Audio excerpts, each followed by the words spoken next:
ಎಲ್ರಿಗೂ ನಮಸ್ಕಾರ. ನಾನು ನಾಗರಾಜ್. ವಿದ್ಯಾರ್ಥಿಗಳೇ, ನಾನು ಅನ್ಕೊಂಡಿದ್ದೀನಿ ಈಗಾಗಲೇ ನೀವು ಎಕ್ಸಾಮ್ಗೆ ಪ್ರಿಪೇರ್ ಆಗ್ತಾ ಇದ್ದೀರಾ ಅಂತ ಹೇಳಿ. ನನಗೆ ಗೊತ್ತು ನೀವೆಲ್ಲ ಜಾಸ್ತಿ ಓದೋದು ಮ್ಯಾಥ್ಸ್, ಸೈನ್ಸ್, ಸೋಷಿಯಲ್. ತಪ್ಪೇನಿಲ್ಲ, ಓದ್ಕೊಳ್ಳಿ. ಆದರೆ ನಿಮಗೆ ಎಕ್ಸಾಮ್ನಲ್ಲಿ ಮತ್ತೆ ರಿಸಲ್ಟ್ನಲ್ಲಿ ಕೈ ಹಿಡಿಯೋದು ಕನ್ನಡ ಸಬ್ಜೆಕ್ಟ್. ನೀವು ಇಡೀ ವರ್ಷ ಮ್ಯಾಥ್ಸ್, ಸೈನ್ಸ್, ಸೋಷಿಯಲ್ ಓದಿದ್ರು ಎಲ್ಲ ಸಬ್ಜೆಕ್ಟ್ಗಿಂತ ಎಲ್ಲ ವಿಷಯಗಳಿಗಿಂತ ಜಾಸ್ತಿ ಸ್ಕೋರ್ ಮಾಡೋದು ನೀವು ಕನ್ನಡದಲ್ಲಿ ಅನ್ನೋದನ್ನು ಮರಿಬೇಡಿ. ಯಾಕೆ ಈ ಮಾತನ್ನು ಹೇಳ್ತಾ ಇದ್ದೀನಿ ಅಂದ್ರೆ, ನನ್ನ ಮಗನು 10th ಇದ್ದಾನೆ, ಜಾಸ್ತಿ ಅದೇ ಸಬ್ಜೆಕ್ಟ್ ಮ್ಯಾಥ್ಸ್, ಸೈನ್ಸ್, ಸೋಷಿಯಲ್ಲೇ ಓದ್ತಿರ್ತಾನೆ. ಬಟ್ ಲ್ಯಾಂಗ್ವೇಜ್ ಇದಾವಲ್ಲ, ಅದಿಲ್ಲದೆ ನೀವೇನು ಮಾಡೋಕ್ಕಾಗಲ್ಲ. ಆದ್ರಿಂದ ಜಾಸ್ತಿ ಮಾರ್ಕ್ಸ್ ತೆಗೆದು ನಿಮಗೆ ಬರೋದು ತೆಗಿಯೋದು ನೀವು ಕನ್ನಡ ಮತ್ತು ಇಂಗ್ಲಿಷ್ ಅಲ್ಲಿ ಅನ್ನೋದನ್ನ ಮಾತ್ರ ಮರಿಬೇಡಿ. ಅದೇ ನಿಮಗೆ ಕೈ ಹಿಡಿಯೋದು. ಇನ್ PUC ನಲ್ಲಿ ಓದ್ಕೊಳ್ಳಿ, PCMB ಕೇಳ್ತಾರೆ. ಬಟ್ 10th ಅಲ್ಲಿ HK ಸ್ಕೋರ್ ಮಾಡ್ಲಿಕ್ಕೆ ನಿಮ್ಗೆ ಹೆಲ್ಪ್ ಆಗೋದಂದ್ರೆ ಕನ್ನಡ ಮತ್ತು ಇಂಗ್ಲಿಷ್.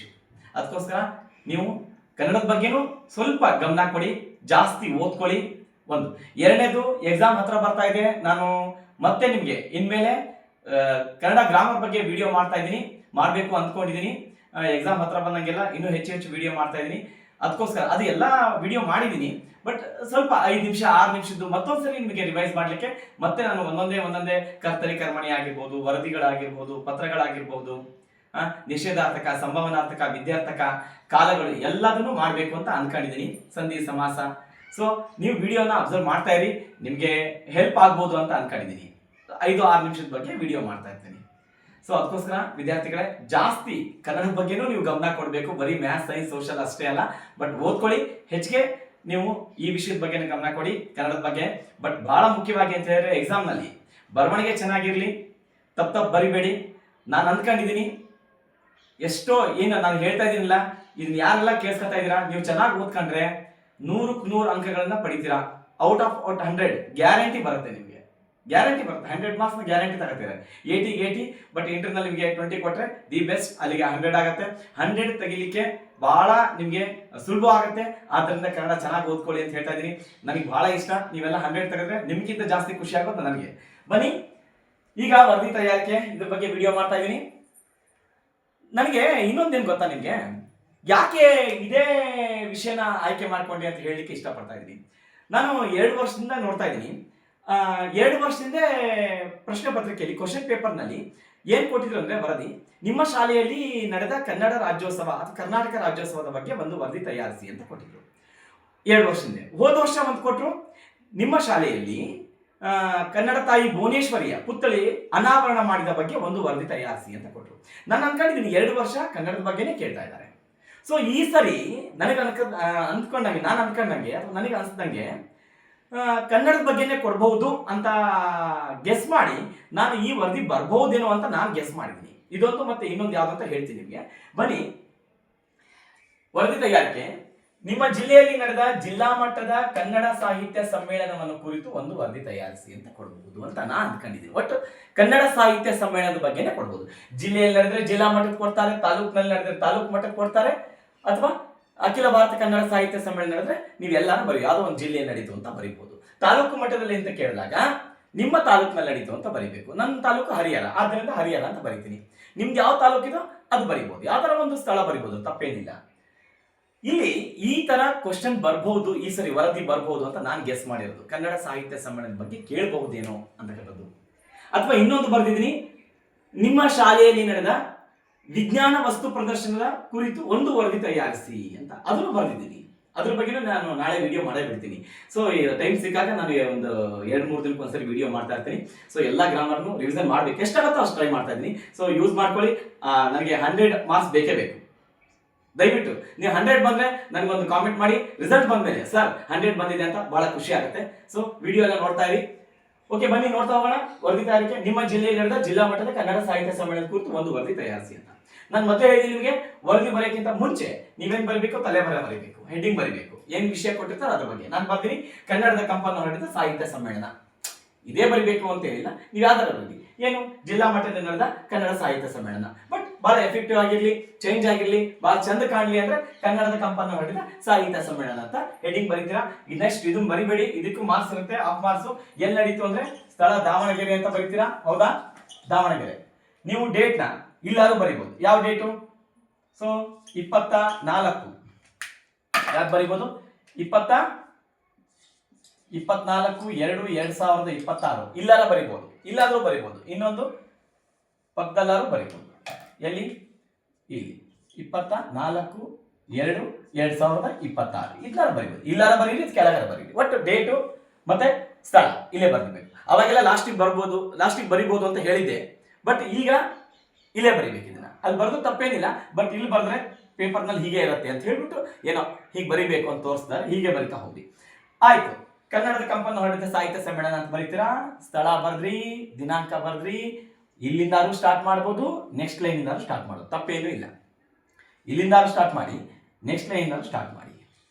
ಅರ್ಥ ಆಯ್ತು ಅನ್ಕೊಂಡೆ. ಬಹಳ ಇಂಪಾರ್ಟೆಂಟ್ 4 ಮಾರ್ಕ್ಸು. ಯಾಕಂತ ಹೇಳಿದ್ರೆ ಇಲ್ಲಿ ಚಾಯ್ಸ್ ಇರಲ್ಲ, ನಿಮ್ಗೆ ಗೊತ್ತಿರಲಿ. ವರದಿಯಲ್ಲಿ ಚಾಯ್ಸ್ ಇರಲ್ಲ, ಪ್ರಬಂಧದಲ್ಲಿ ಚಾಯ್ಸ್ ಇರುತ್ತೆ, ಪತ್ರದಲ್ಲಿ ಚಾಯ್ಸ್ ಇರುತ್ತೆ. ವರದಿಯಲ್ಲಿ ಚಾಯ್ಸ್ ಇರಲ್ಲ. ಏನ್ ವಿಷಯ ಬರುತ್ತೋ ಆ ವಿಷಯದ ಬಗ್ಗೆ ಬರೆಯಕ್ಕೆ ಬೇಕು. ಅದಕ್ಕೋಸ್ಕರ ಏನ್ ವಿಷಯ ಕೊಟ್ಟರು ಬಿಟ್ಟು ಬರಬೇಡಿ. ನಿಮಗೆ ಎಷ್ಟಾಗತ್ತೋ ಅಷ್ಟು ಪ್ರಯತ್ನ ಮಾಡಿ, ಎಷ್ಟಾಗತ್ತೋ ಅಷ್ಟು ಪ್ರಯತ್ನ ಮಾಡಿ. ಇನ್ನೊಂದು ಬೇರೆ ಬಂತಪ್ಪ ಅಂತ ಹೇಳಿದ್ರೆ ನೀವು ಇದೇ ತರ ಬರೀಲಿಕ್ಕೆ ಪ್ರಯತ್ನ ಮಾಡಿ, ಇದೇ ತರ ಬರೀಲಿಕ್ಕೆ ಪ್ರಯತ್ನ ಮಾಡಿ. ನಾನು ಹೇಳಿದೆ ನಿಮಗೆ ವಿಜ್ಞಾನದ ವಸ್ತು ಪ್ರದರ್ಶನ ಅದನ್ನು ಹಾಕ್ತಾ ಇದ್ದೀನಿ. ಬಟ್ ನನ್ನ ವಿಡಿಯೋದಲ್ಲಿ ನಾನು ಚಾನಲ್ನಲ್ಲಿ ಸುಮಾರು ವಿಡಿಯೋಗಳನ್ನು ಹಾಕಿದ್ದೀನಿ. ಬಟ್ ನಾನು ಗೆಸ್ ಮಾಡಿ ಇದು ಬರ್ಬೋದು ಅಂತ ಹಾಕೊಂಡಿದ್ದೀನಿ ಅಷ್ಟೇ. ಸರ್ ಹೆಂಗ್ ಬರಿಬೋದು ಅಂತ ಹೇಳಿದ್ರೆ ನಾನು ಒಂದು ನಿಮಿಷ ಹೇಳ್ಬಿಡ್ತೀನಿ ಈಗ, ಆಮೇಲೆ ನಾನು ಬರ್ದಿದ್ದನ್ನ ವಿಡಿಯೋ ಅದನ್ನು ವಿಡಿಯೋ ಮಾಡ್ತೀನಿ. ಏನು? ಕನ್ನಡದ ಕಂಪನ್ನು ಹೊರಡಿದ ಸಾಹಿತ್ಯ ಸಮ್ಮೇಳನ ದಿನಾಂಕ ಹಾಕಿದ್ರಿ 24/2/2026 ಹಾಕಿದ್ರಿ. ದಿನಾಂಕ ಹಾಕಿದ ಮೇಲೆ ಹಿಂದಿನ ಯಾವಾಗ ಹಿಂದೆ ನಡೆದಿರ್ತಕ್ಕಂಥದ್ದನ್ನು ಬರಿಬೇಕು, ಮುಂದೆ ನಡೆದಿರ್ತಕ್ಕಂಥ ಏನ್ ಬರೀತೀರಾ? ದಿನಾಂಕ 21, 22, 23, 21, 22, 23 ದಿನಗಳಂದು ಇಲ್ಲಿ 23ರ ಬರಿಬಹುದು, 24ರ ಬರಿಬಹುದು.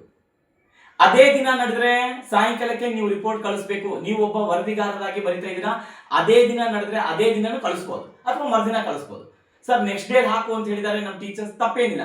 ನೆಕ್ಸ್ಟ್ ಡೇ ದರ ಹಾಕ್ರಿ, ಅವತ್ತೇ ನಡೆದ್ರೆ ಅವತ್ತೇ ಹಾಕ್ಬೇಕು. ಯಾಕಂದ್ರೆ ವರದಿ ಅವತ್ತೇ ಕಳಿಸ್ತಾರೆ. ಏನೇ ಕಾರ್ಯಕ್ರಮ ನಡೀಲಿ ಅವತ್ತೇ ವರದಿ ಕಳಿಸ್ತಾರೆ. ಅರ್ಥ ಆಯ್ತು ಅನ್ಕೊಂಡೆ. ಸೊ ಆಗ್ಲಿ ಇಲ್ಲಿಂದ ಸ್ಟಾರ್ಟ್ ಮಾಡ್ತೀರಾ ಅಥವಾ ಕೆಳಗಿಂದ ಸ್ಟಾರ್ಟ್ ಮಾಡಿ ಅಷ್ಟೇ. ಏನ್ ಬರ್ತೀರಾ? ದಿನಾಂಕ 21, 22, 23ರಂದು 3 ದಿನಗಳ ಕಾಲ ದಾವಣಗೆರೆಯ ಜಿಲ್ಲೆಯಲ್ಲಿ ಅಥವಾ ದಾವಣಗೆರೆ ನಗರದಲ್ಲಿ 3 ದಿನಗಳ ಕಾಲ ಕನ್ನಡ ಸಾಹಿತ್ಯ ಜಿಲ್ಲಾ ಮಟ್ಟದ ಕನ್ನಡ ಸಾಹಿತ್ಯ ಸಮ್ಮೇಳನ ಜರುಗಿತು. 3 ದಿನಗಳ ಕಾಲ ಜಿಲ್ಲಾ ಮಟ್ಟದ ಕನ್ನಡ ಸಾಹಿತ್ಯ ಸಮ್ಮೇಳನ ಜರುಗಿತು ಅಂತ ಬರೀತೀರಾ. ನಗರದ ದಾವಣಗೆರೆ ನಗರದ ಕ್ರೀಡಾ ಮೈದಾನದಲ್ಲಿ ಈ ಒಂದು ಸಾಹಿತ್ಯ ಸಮ್ಮೇಳನ ನಡೆಯಿತು. ಕ್ರೀಡಾ ಮೈದಾನದ ಮಧ್ಯಭಾಗದಲ್ಲಿ ಬೃಹತ್ ವೇದಿಕೆಯನ್ನು ಸಿದ್ಧಪಡಿಸಲಾಗಿತ್ತು. ಈ ಒಂದು ಕನ್ನಡ ಸಾಹಿತ್ಯ ಸಮ್ಮೇಳನಕ್ಕೆ ದಾವಣಗೆರೆ ಜಿಲ್ಲೆಯ ಪ್ರಖ್ಯಾತ ಸಾಹಿತಿಗಳಾದ ಡಾಕ್ಟರ್ ಶ್ರೀಯುತ ಬಸವರಾಜ್ ಅವರು ಅಧ್ಯಕ್ಷತೆ ವಹಿಸಿದ್ದರು. ನಗರದ ಎಲ್ಲಾ ಕಡೆಗೂ ಸಹ ಅಥವಾ ನಗರಾದ್ಯಂತ ಹಳದಿ ಮತ್ತು ಕೆಂಪು ಬಣ್ಣದ ಬಾವುಟಗಳು ರಾರಾಜಿಸುತ್ತಿದ್ದವು. ವೇದಿಕೆಯ ಎಡಭಾಗದಲ್ಲಿ ಮತ್ತು ಬಲಭಾಗದಲ್ಲಿ ವೇದಿಕೆಯ ಎಡಭಾಗದಲ್ಲಿ ಮತ್ತು ಬಲಭಾಗದಲ್ಲಿ ಕನ್ನಡ ಸಾಹಿತ್ಯಕ್ಕೆ ಅಪಾರ ಕೊಡುಗೆಯನ್ನು ನೀಡಿದ ಹಳೆಗನ್ನಡ, ನಡುಗನ್ನಡ ಮತ್ತು ಹೊಸಗನ್ನಡ ಕವಿಗಳ ಭಾವಚಿತ್ರಗಳು ಎಲ್ಲರ ಗಮನ ಸೆಳೆದವು. ಮುಖ್ಯವಾಗಿ ಕನ್ನಡ ಸಾಹಿತ್ಯ ಸಮ್ಮೇಳನವನ್ನು ಜ್ಯೋತಿ ಬೆಳಗಿಸುವುದರ ಮೂಲಕ ಉದ್ಘಾಟಿಸಿದ ಮತ್ತು ತಾಯಿ ಭುವನೇಶ್ವರಿಯಗೆ ಪೂಜೆ ಸಲ್ಲಿಸುವುದರ ಮೂಲಕ ಉದ್ಘಾಟಿಸಿದ ಶ್ರೀಯುತ ಬಸವರಾಜ್ ಅವರು ಮಾತನಾಡಿ ನಾವು ಕನ್ನಡ ನಾಡು ನುಡಿಗಾಗಿ ಅಪಾರ ಸಮಯವನ್ನು ಮೀಸಲಿಡಬೇಕು. ಹೆಚ್ಚು ಕನ್ನಡ ಪುಸ್ತಕಗಳನ್ನು ಕೊಳ್ಳುವುದರ ಮೂಲಕ ಕನ್ನಡ ಭಾಷಾ ಶಕ್ತಿಯನ್ನ ಇಮ್ಮಡಿಗೊಳಿಸಬೇಕು. ಜ್ಞಾನಪೀಠ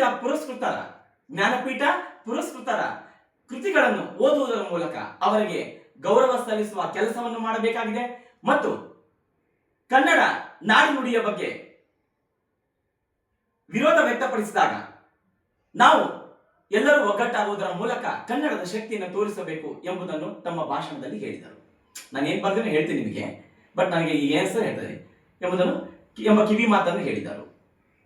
ಅಲ್ಲದೆ ಈ ಒಂದು ಕನ್ನಡ ಸಾಹಿತ್ಯದಲ್ಲಿ ಈ ಒಂದು ಕನ್ನಡ ಸಾಹಿತ್ಯ ಸಮ್ಮೇಳನದಲ್ಲಿ ಏನು 3 ದಿನಗಳ ಕಾಲ ನಡೀತಾರ, ಈ ಒಂದು ಕನ್ನಡ ಸಾಹಿತ್ಯ ಸಮ್ಮೇಳನದಲ್ಲಿ ಅನೇಕ ಕನ್ನಡ ಕವಿಗಳು ಭಾಷಣಗಳನ್ನ ಮಾಡಿದರು, ಕವಿಗೋಷ್ಠಿಗಳನ್ನು ನಡೆಸಿದ್ರು ಮತ್ತು ಅನೇಕ ಸಾಂಸ್ಕೃತಿಕ ಕಾರ್ಯಕ್ರಮಗಳು ಜರುಗಿದವು.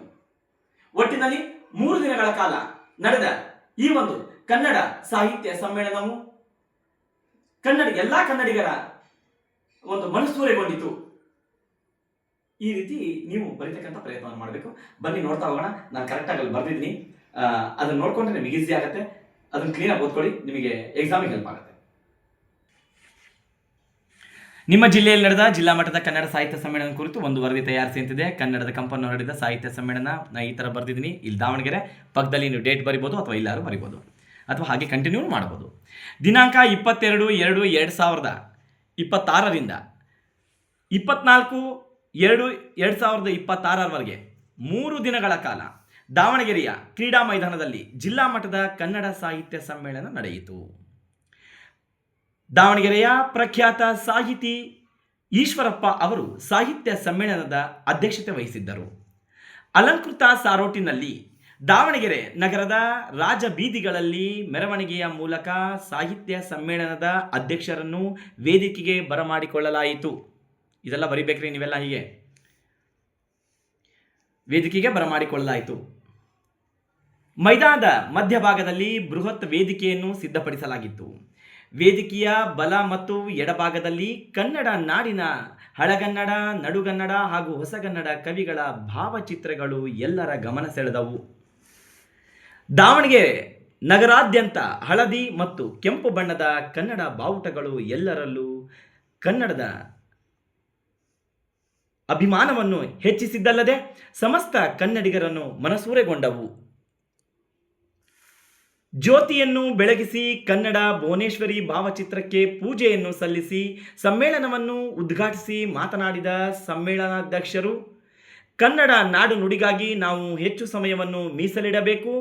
ಪ್ರತಿಯೊಬ್ಬ ಕನ್ನಡಿಗರು ಕನ್ನಡ ಸಾಹಿತ್ಯದ ಬಗ್ಗೆ ಅಭಿರುಚಿ ಉಳ್ಳವರಾಗಿರಬೇಕು. ಕನ್ನಡ ಕವಿಗಳ ಹಾಗೂ ಜ್ಞಾನಪೀಠ ಪುರಸ್ಕೃತರ ಕೃತಿಗಳನ್ನು ಓದಿದಾಗ ಮಾತ್ರ ನಾವು ಅವರಿಗೆ ಗೌರವ ಸೂಚಿಸಿದಂತಾಗುತ್ತದೆ. ಅಲ್ಲದೆ ನಾವು ಹೆಚ್ಚು ಕನ್ನಡ ಪುಸ್ತಕಗಳನ್ನು ಓದುವ ಹವ್ಯಾಸವನ್ನು ರೂಢಿಸಿಕೊಳ್ಳುವುದರ ಮೂಲಕ ಕನ್ನಡ ಭಾಷೆಗೆ ಶಕ್ತಿ ತುಂಬುವ ಕೆಲಸವನ್ನು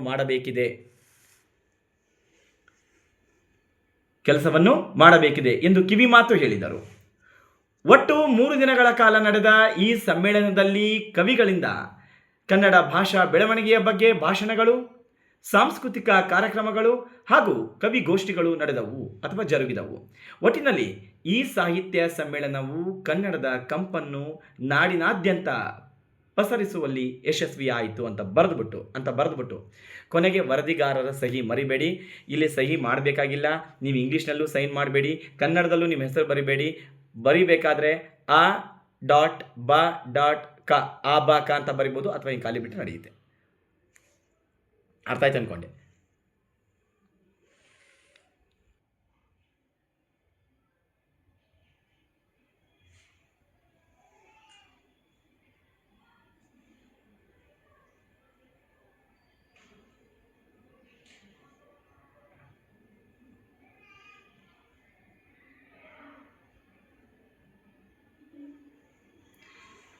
ವಿದ್ಯಾರ್ಥಿಗಳೇ, ಇದನ್ನು ಯೂಸ್ ಮಾಡ್ಕೊಳ್ಳಿ. ಮೋಸ್ಟ್ಲಿ ಬರ್ತಕ್ಕಂಥ ಚಾನ್ಸಸ್ ಭಾಳ ಇದೆ.